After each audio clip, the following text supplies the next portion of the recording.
კრიტიკული პოსტებისა და სიტყვების გამო მოქალაქეების მასობრივი დაბარებების ფონზე კვლავ დაუშლილია ოცნების დეპუტატი დიტო სამხარაძე, რომელიც განსაკუთრებით გამოირჩევა გინებითა და მოქალაქეების შეურაცხყოფით. გავრცელებულ აუდიო ჩანაწერში ისმის სავარაუდოდ მისი მუქარა და გინება უკრაინაში მებრძოლი ქართველი ჯარისკაცების მიმართ. ასევე ანტისემიტური ლექსიკა პრეზიდენტ ზელენსკის მიმართ.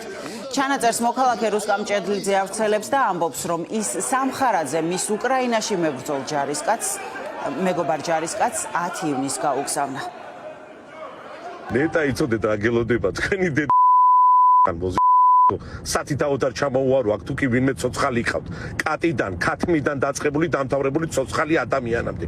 თქვენი დედის მე ბოზიდედა ბრატებო დედის მე თქვენი ზელენსკის მოგი მე თქვენი ან ბიჭო თქვენ თქვენ რისიტა რაკი გამ თქვენი დედა თქვენი დედის სიმო ხო გაფარჩაკებ ჩამოეთესლებით დედის რძეს და დედის რძეს თქვენ მოგი რძე მე თქვენი მეტბრატი თქვენ დედა უკრაინელებს თქვენი დედა ზელენსკის თქვენი დედა მაგ ურია ნაბიჭვას თქვენ დედა მოდა ემონები თქვენი დედა